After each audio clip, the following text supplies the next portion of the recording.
But how did you? Because if you've come from this sort of jazz background and you're writing these type of stuff, even for Steph Mills, whose decision was it? The direction of your debut album? Oh, that's a good question. That's Mr. Benny Medina. That's Okay. definitely Benny, and I'm so thankful. He says, "I want you to."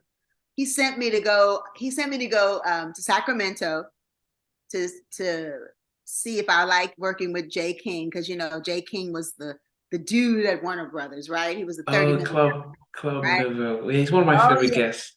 And he signed Shantae, and he had his own label with Michael Cooper. So Mm. I went there, and then I worked again with Evan and Carl, and their songs were cool, you know what I mean. But I was. He said, "I want you to go check out this. They got the Whispers, this duo, and I think you guys would be a good fit." So Evan and I went to meet with LA and Face, and it was dope because they like me because they like my music from Facts of Love, and they like my sound. And so we started out doing, like, I think four songs, and then we kept doing more, five, and I think it wound up being five or six songs that we did together. And it was fun. It was a great time, before they were, who they were, and we had something to prove, what I mean? We Yeah. had something to prove. They were trying to, be Jam and Lewis, and I was, I'm gonna be Janet or whoever. Of course, we never thought we were gonna be them, but we wanted to be on that level because they were incredible, and it was a beautiful, beautiful relationship. And I worked mostly with LA during doing the vocals.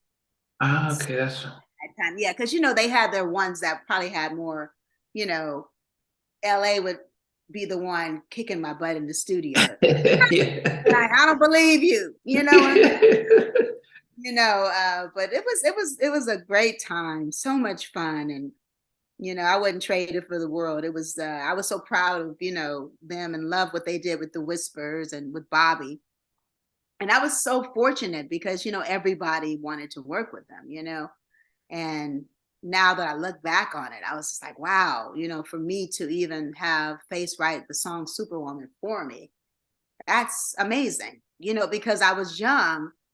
Yeah, And around for 22, wasn't it? yeah, like, really, what did I know? That wasn't my story, but I pulled from my mother, when I sang that Ah, song. I thought of her being a single parent, at a certain age, and you know, just her story, and that was the connection when I sang the song She Was My Substitution. But now when I look back, I was like, wow, it really did become part of my destiny and who I am, you know. So it's like some songs are just for people, like they find you. You yeah. know what I mean? Because now I'm every bit of a superwoman. Yeah, you know what I mean? I'm Definitely. like, wow, like, how did they know? And then just the whole thing of me being for women, I've always been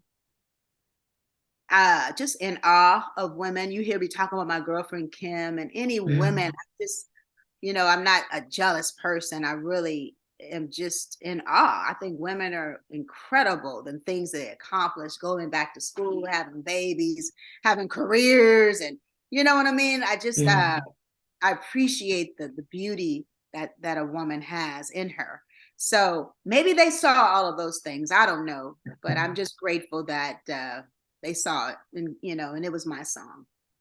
Yeah, when Superwoman came out, and by the time I was in Nigeria, it it always reminds me of food, breakfast and the food, Oh, I and so know. it's like, but Exactly. but we got it on Casey Keller's top 10. So that show used to show in Nigeria, and Oh, just watching the video. Um, as I said, I don't think you guys realize, your songs when it come across to West Africa back in the 80s and stuff. But it was such a no, I get it ah, because it felt that way to me too. Seeing I get it. yeah, it was such a, it the way you're telling a story through song was quite unique for us for my generation, like, wow, you could actually, because normally we listen to a song and we're dancing along and you don't necessarily know what you're singing. But with Right. that song, you were like, wow, this is, she feels like she's upset and the husband's not really paying attention. It's like, whoa, this is deep. We don't, Yes, you look like your exactly. parents and thinking, is this happening here? And then for for them to write it, from a male, because people think I wrote that song. I'm like, I wish. Yeah, I mean, what did your mom think when she heard Superwoman for the first time? Oh, wow. Ah, man, she just thought it was beautiful. I mean, it kind of reminded her of what's the name of the girl? What are they? One last spell to answer. You know how that song told a story, The Fifth Dimensions. She said that it told a story, and she loved it. I mean, it was, I remember her crying. Like it was, I had the family listen to it. And it's so funny because I guess I was so young. I didn't know, you know what I mean? I didn't know the impact that that song would have. Maybe I was a little young to really understand that the women would feel like they were heard and liberated and all that. You know what I mean? Maybe I was just a little too young to quite understand that I would have a whole, even today, women that are just like, this song changed my life. Yeah. I was in this relationship and this hearing your song got me through it. And I was in a dark place. I mean, all this, I'm like, wow. Yeah. So she was definitely proud. My whole family, my whole street. I think I had a even little listening party with the neighborhood. Wow. Yeah. The most of the people, most of the community to have their favorite soundtrack is Wait to Exhale. One of their Mhm. favorite albums is Mary's My Life. Mhm. And one of the things about that connects those two albums, but also with Superwoman, is the story from a woman's perspective, especially a Black woman who seemed to carry the community and have to go through so much and have to be strong despite all the setbacks. And there's no time to just say, to run away. Exactly. Gotta do it, right? Yeah, And it's in you to do it. You don't know. That's the beautiful part about a woman. It's like you don't even think about running away. You can't. It's just and that song is just gave them the push to do that and to feel like, well, this is what I'm trying to say to you. You know what I mean? I'm not trying to say I'm a feminist, to say I don't want a man. I'm just saying don't take me for granted. I'm only human. See me. You know what I mean? And that's really what the men will tell me too. They like, she played the song, and even if they're talking about their mother, they'll say like, it got my mother through a lot of. They'll have an affinity for me because of that song, because they were like, you helped my mom. She was in a dark place. She would play. Every Saturday I'm hearing her singing. This song is on while she's cleaning, and it's changing her atmosphere and her mood. And so they just say, I want to thank you. So these are some of the stories that even men will tell me, how it really, the song affected them. So it's the same thing for me, because I remember hearing Roberta Flack. Our house got broken into, and that song, when I hear the first time ever I saw your face. No, it was Killing Me Softly. No, it was Killing. Yeah, when I hear that, it's just like I remember this whole thing about when the house got broken in. It's a bad memory, but the song, I don't attach it to the bad memory, but I just remember Roberta Flack and that storytelling of that song. So music is so powerful, man. That's the beautiful part about music, and that's what I think a lot of today's artists, they may be missing, because everything's happening a little too fast. yeah. And that's probably why they're singing our music. Which is like, I want that. I want a song like that, and that's how we felt about, Dionne Warwick. Oh my God, the song, Hell Baccarat, and those songs were just, oof, Aretha, you know what I mean? Natalie Yeah. Cole. Come on, Natalie Cole. So much great music. I mean, we can't forget the fact that you came out with some upbeat tempos like The Way You Love Me. Oh Um, yeah. so what was your when you started, when you finished the Karyn White album? What was your preference? Did you love the upbeat ones more so, like The Way You Love Me and Secret Rendezvous? I loved it all because we did a lot of I love up tempos, you know. I'm a funky girl, really. I mean, Yeah, you're a I dancer, love so. ballads, but I'm a wild girl, you know. Like, you know, I'm gonna wanna don't mess with me. Bum, bum, bum, bum, bum, bum. You know, for it the very first time. So in the Secret Rendezvous, it won't stop. It don't stop. A non-stop secret rendezvous. So all of that, because it's personality and it's, you know, you get out there and make them rock. You know, you want to dance them and romance them. But my favorite, yeah, probably would be some of the up tempos.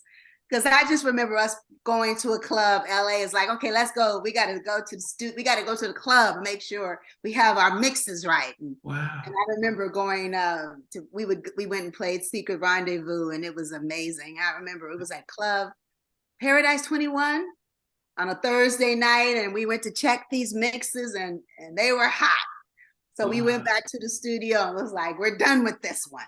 Yeah. So you know, and I love James Brown. I keep forgetting.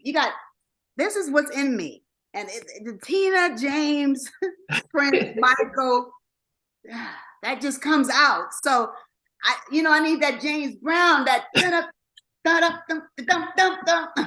hey, you know, I want to make you dance. And that's the fun part. So when people haven't seen me, they kind of forget that part. They're like, oh, because everybody remembers Superwoman, Yeah, you know. yeah. So when they see me, they're like, oh my God. I'm like, oh. But Brown does not forget, you know, because I toured with Bobby for 2 years and I opened for him. And that was the hottest tour of 1989. And you know, as they call us, I was the Queen of New Jack and he was the King. Yeah. And, we had Levert in the middle, and that was some great times. So I'm hoping that we can repeat that, Bobby and I. We're actually looking into that. I got some people looking into me and Bobby doing something, hopefully getting back together and doing some kind of tour. Yeah, well, hopefully he can keep up with you because I've seen your shows, so you've got the energy more so that. Oh, I know. Yeah, he's got, you know, he's got those iconic songs, right? And you know, you definitely undeniable. You know what I'm saying? They just take you back. You can't deny it. You know, and I love how he's singing too now. He's just really you know, since he's not dancing as much, he's definitely, you know, being more aggressive with his vocals. You know, I'm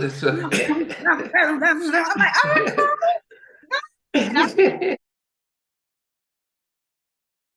Hey guys, thanks for watching. Please remember to subscribe and turn on your notification.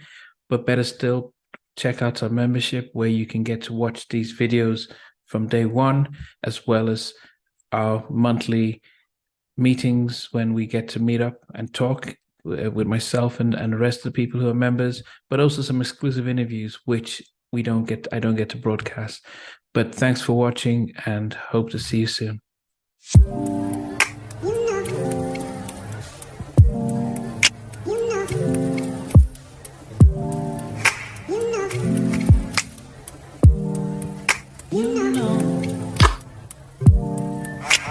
I begin to